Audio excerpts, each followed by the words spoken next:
You're watching Global Trade This Week with Pete Mento and Doug Draper.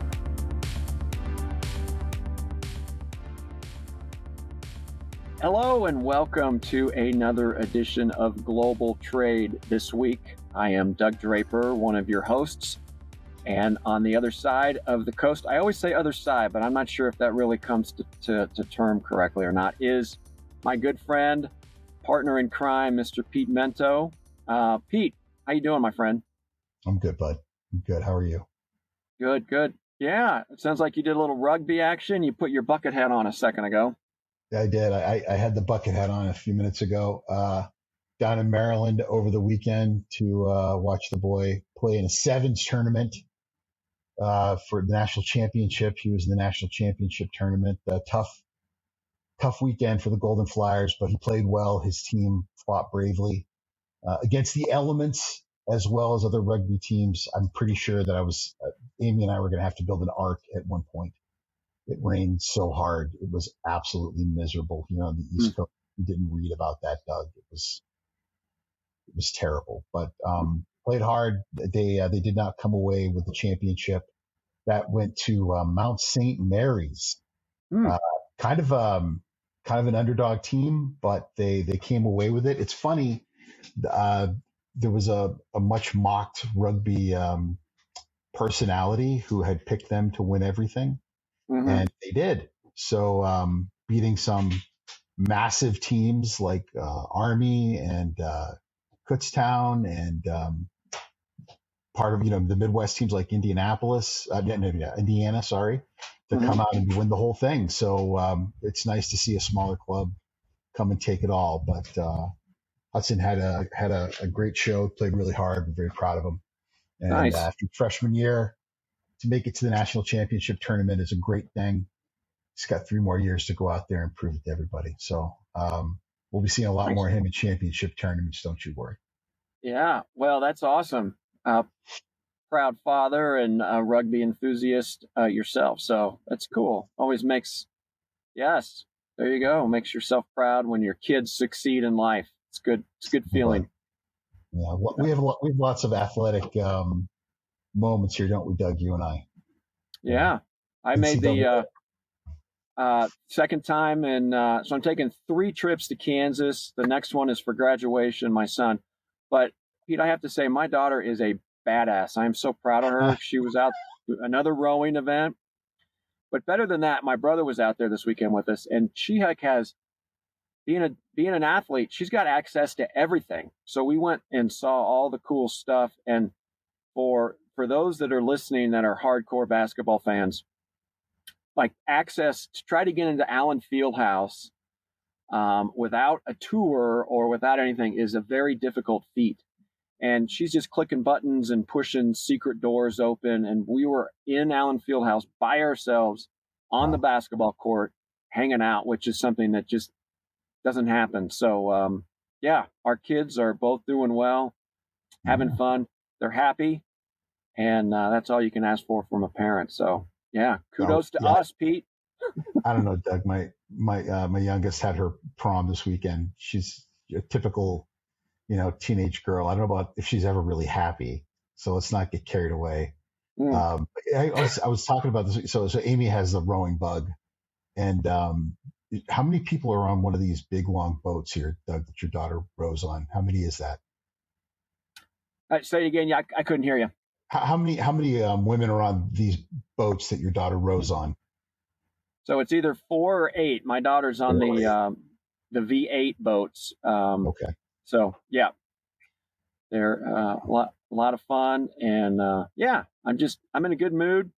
It's warm here today. The sun is bright in Colorado, and I'm excited to be part of Global Trade This Week.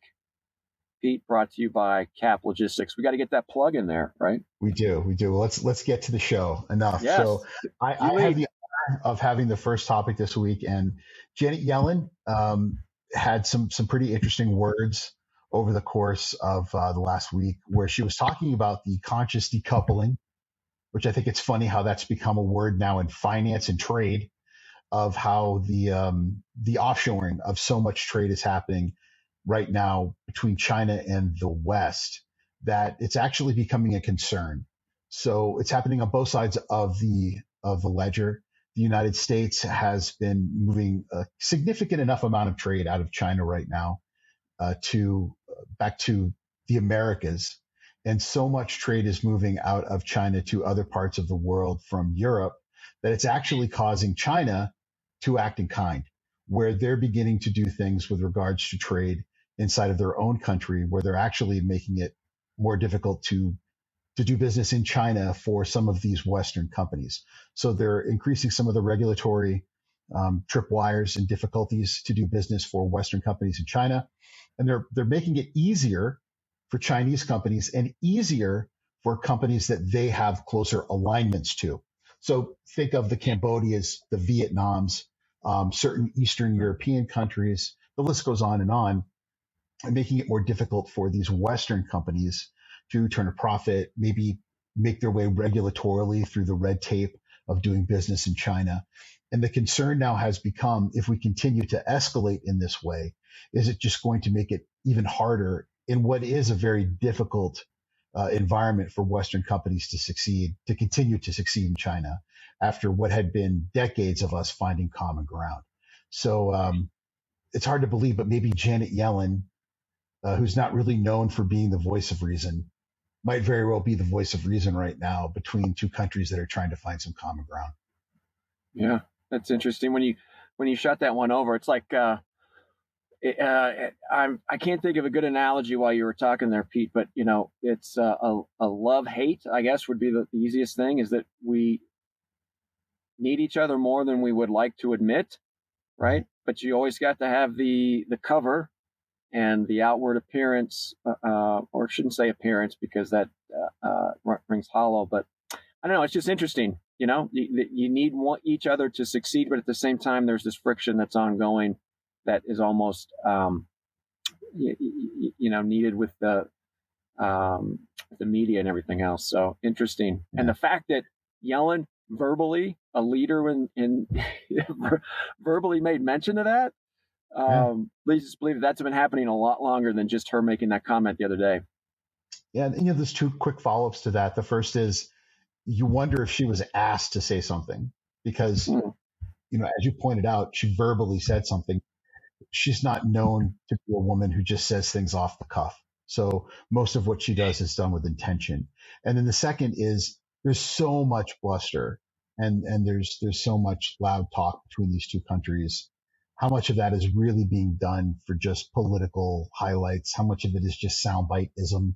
And how much of it is, under the surface? Like you and I have been involved in international transportation and business our entire careers. And we know that under the surface, we've all got fantastic relationships with our Chinese businessmen mirrors on the other side of the world. And we all get along quite well. We've been doing business with people on the other side of the ocean our entire careers. And we've never had any political problems with one another, but we all get along perfectly fine.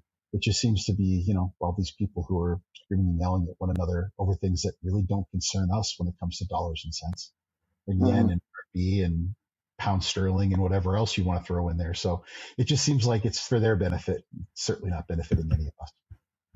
Yeah. Yeah. All right, but what you got? All right. So this one's kind of going back, not back to my roots, but is focused on my current area of focus into warehousing. And this came up with a friend I was talking to the other day. He is in a 3PL. Everybody knows everybody in this industry, right? And one of the things that they were aggressively moving towards is automation in the warehouse. Now, if you have a product and you insource your warehouse services, that's been somewhat common trying to find. Let me rephrase that. It hasn't been common, but it's not uncommon where the cost of robotics and the options out there to automate or semi-automate your facility is coming down.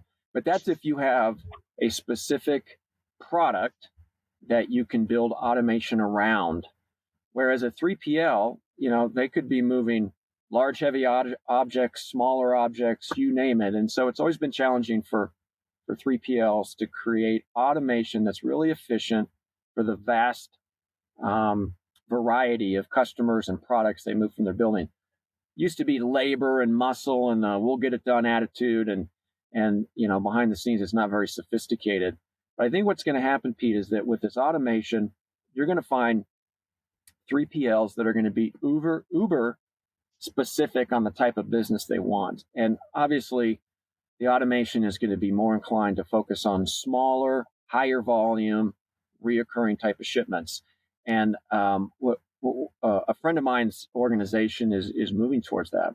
And so what you're finding is that if you have a small box, the size of a bread box, or a small type of shipment where you're selling, I don't know, vitamins or something that has a subscription-based model where you're cranking hundreds and thousands of packages that are all relatively the same size and the same weight, you can insert automation pretty quickly.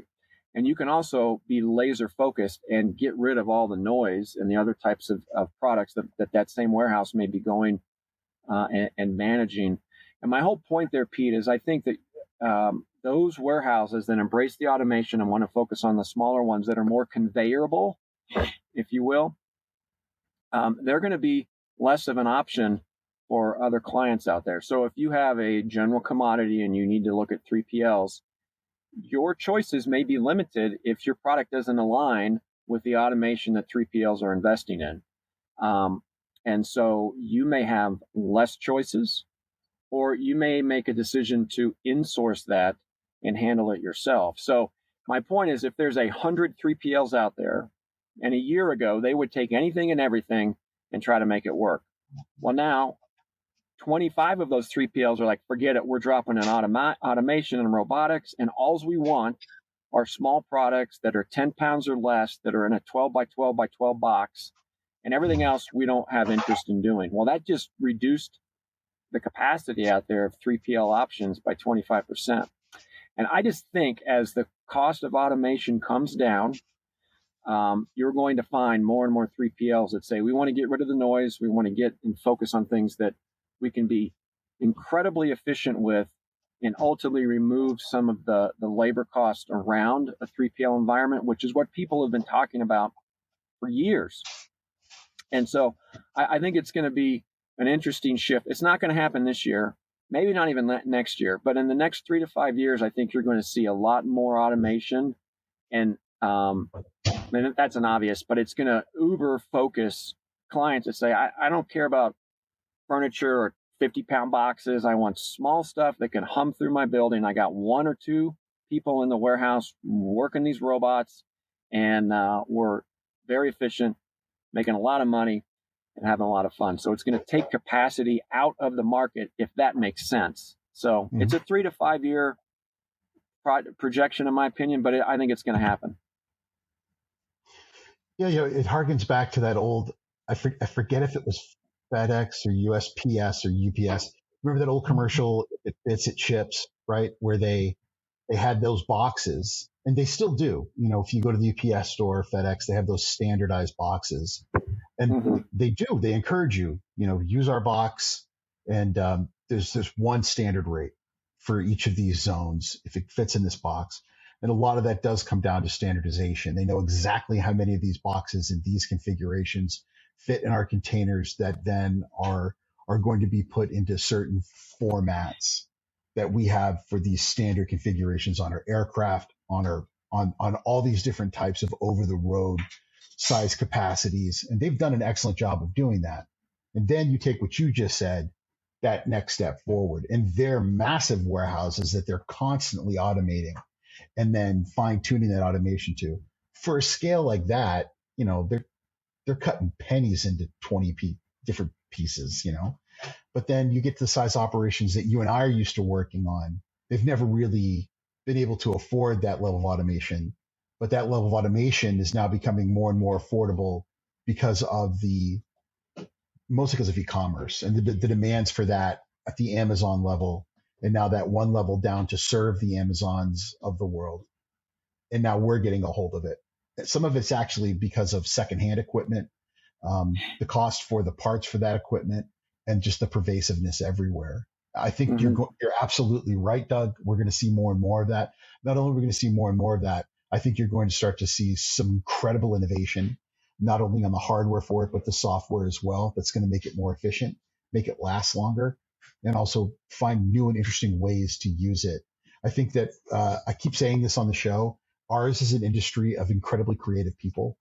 And as they get to tinker around with this more and more, they're going to find ways to use that automation, probably that the people who invented it never thought of using it for. So they're going to find ways to probably get more out of the invention, more out of the product than the people that invented it ever even considered for it. So yeah, it'll be, it's a trend that, we won't see this year. Maybe. I think it's going to draw attention and really increase. And the problem that I just described will be prevalent a couple years out, not necessarily in 2023. Yeah, probably not. So, all right. That brings us to halftime. Yep, the halftime brought to you by our friends at Cap Logistics. To learn more about Cap Logistics, please visit them at their website at caplogistics.com. We appreciate them so much for all of their support. Without them, we wouldn't have boy producer Keenan, who I would say we give a lot of flack to, but it's not we, it's mostly me. But without Keenan, the incredible things that he does, and we have technical problems like we did last week that you would never know because of his editing skills and his technology skills. He just takes care of. So we really do appreciate the incredible hard work that he does to keep this show going, and all the hard work that he does to keep us on time and keep the show on the road. So we thank Cap Logistics and we thank our incredible engineer for all the work that he does for us. And this week on halftime, you want to go first, Doug? You want me to go first? I'll go first because mine's yours is more serious, I think, that we need to focus on. So, we'll go from there. But Pete, one thing that is officially this happening, because it is May 1st, I'll timestamp this this session, is it is officially the month of Casa Bonita, right? It is expected to open again this month, which is a big deal. So for all of you in Colorado, definitely know Casa Bonita. Pete, you definitely know Casa Bonita, but for those that don't, 1974, it was a Mexican restaurant. There was one in Oklahoma City, which I didn't realize, Tulsa, Little Rock, and Lakewood.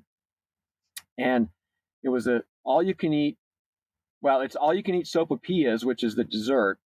But the food is below average at best. You get a tray and they just slop. It was almost like you're in prison. They would just slop rice and beans. And the food was really not good. But that wasn't the point of going. It was the chaos inside of the restaurant where you had cliff divers. You had themed rooms. You had magicians. You had caves, puppet shows, just craziness. And it was awesome.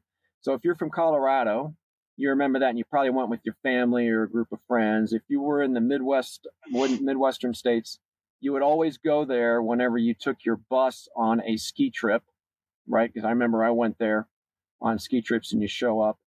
And then the folks that are on the coast probably never even heard of it.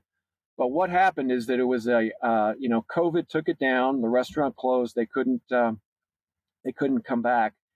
And Trey Parker and Matt Stone from South Park bought it, and there have been in the process for the last year to 18 months to redo it. And everybody's wondering what's going to happen. And they said probably a year ago that it was May of 23 where they were going to reopen. So it's starting to get a little hype. Nobody has a specific date yet, Pete. But it is going to happen in May. I want to make sure everybody was aware of it. And they're talking about the chaos that will ensue when they pick the date. I'm sure there'll be people that will camp out. It will have a Taylor Swift-esque craziness surrounding it, and it'll be pretty amazing. So this will not be the first time I talk about this in the month of May, because Cartman and the crew, Trey Parker and Matt Stone, they bought it and they do crazy stuff, and I can't wait to get in there and check it out. And when you come out here to Denver, we'll make sure we go. So there you go. Yeah, Doug, you kind of glossed over the most important part of this. You spoke a little bit about it. That's how most people know what Casa Bonita is.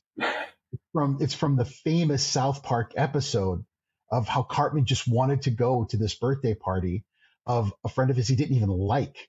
And so he weasels his way into the birthday party to go to Casa Bonita.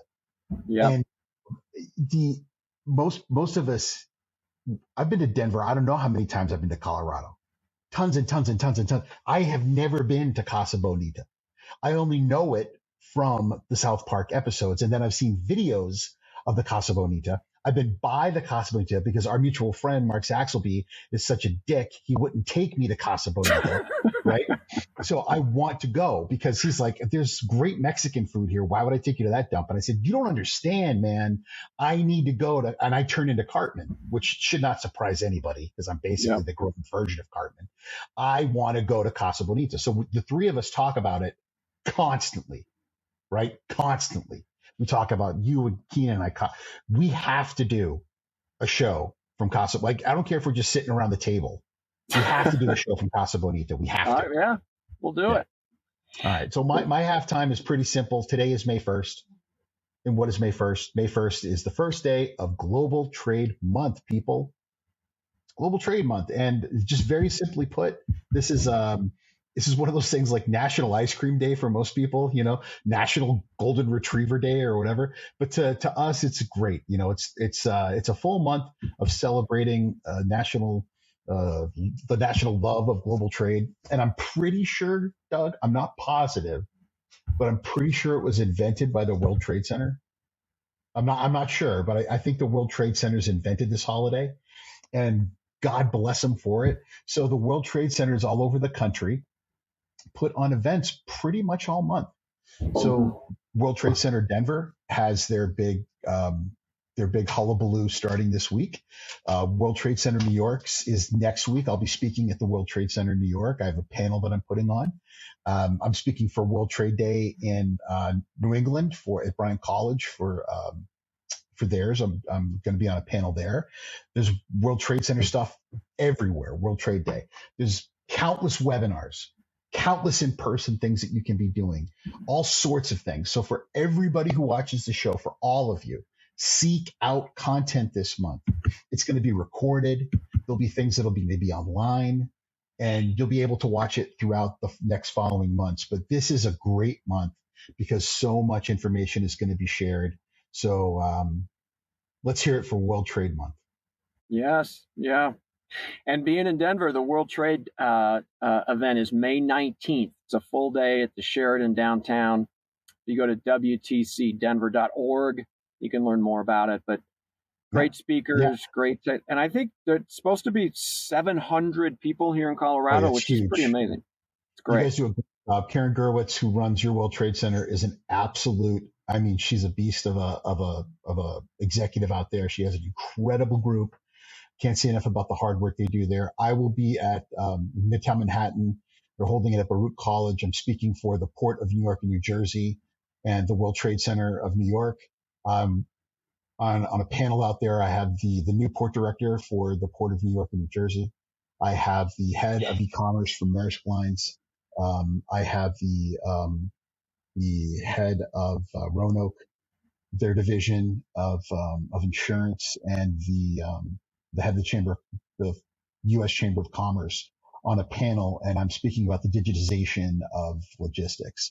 We're going to get into all kinds of things from cybersecurity to the lack of standards. It's going to be pretty cool as a panel goes. And for the New England one at Bryant College up in Rhode Island, I'm going to be specifically talking about just the complications of regulations with regard to global trade and how it's just getting even messier when all of us think it should be getting easier. So, it's a great, talking about dichotomy, and that's everywhere, all over the country this month. So seek it out, folks. Yeah, absolutely. Excellent. Great halftime topic, Pete. Great halftime topic. Both of them.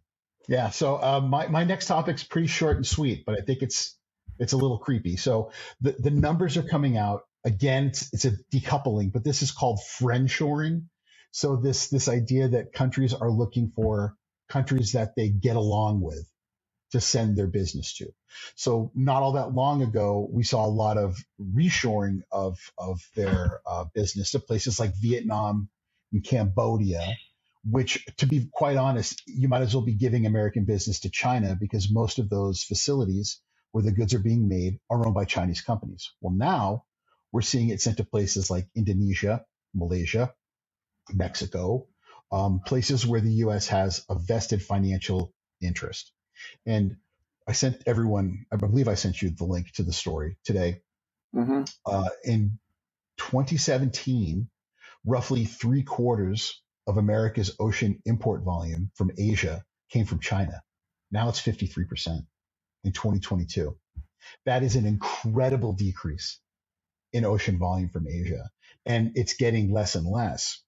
It's very, very good for Americans who want to buy less from China.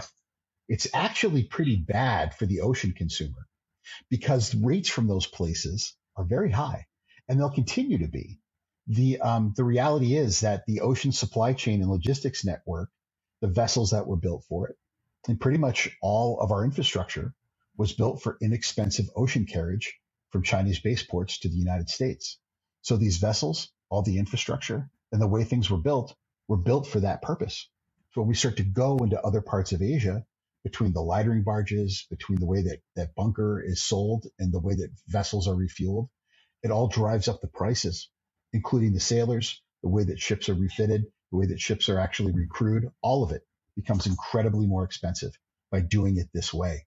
So believe it or not, it actually brings an increase to the cost of operating vessels, which will in turn drive up the price of costs for the shipping. So this is a very interesting number that I will continue to watch over the course of the next couple of years.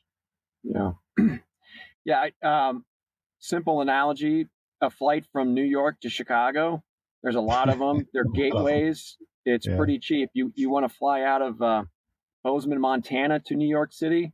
It's a whole nother avenue, So I think that's the analogy I think of whenever you just made that comment. You're spot on. It may be cheaper over here, but the infrastructure that has been developed over decades is not there. Yeah, that's a good point, bud. Yeah. All right, bring us home, pal.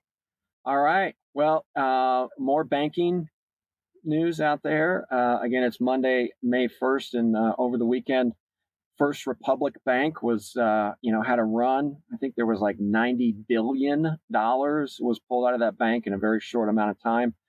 And U.S. government came in and kind of brokered a deal, and J.P. Morgan just acquired the remaining $100 billion, or maybe it was vice versa, but they're taking over. And the U.S. government kind of brokered the deal. And so it's kind of interesting. And the topic of this one is the U.S. government now the biggest bank broker for acquisitions in the world? And I think the answer in the last couple of months would be yes.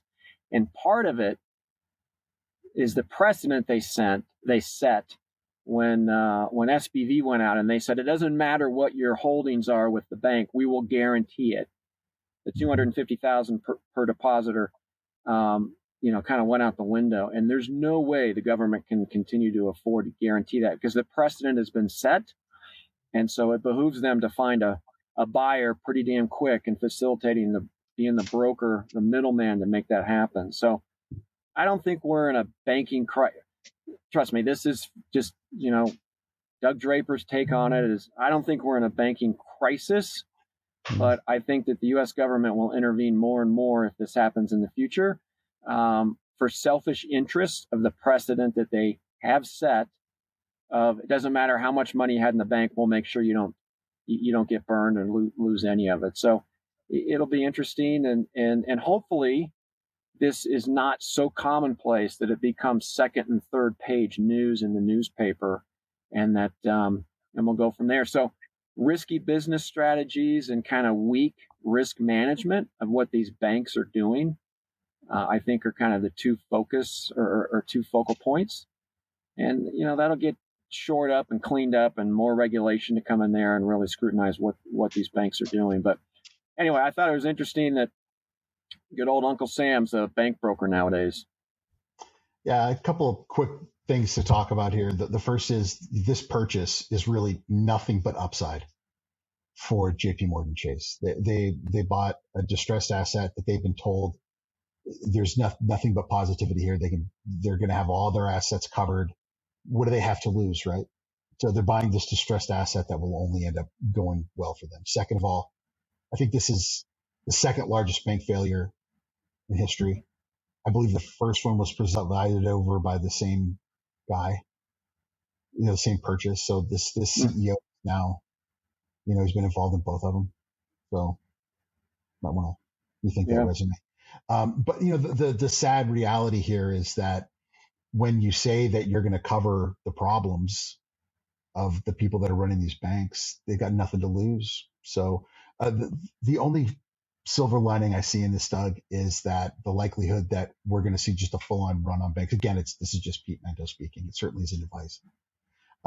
Seems pretty low because the kinds of assets these guys were playing with, they're not pervasive across all of banking. So we're not going to see too many more of these, I can't imagine.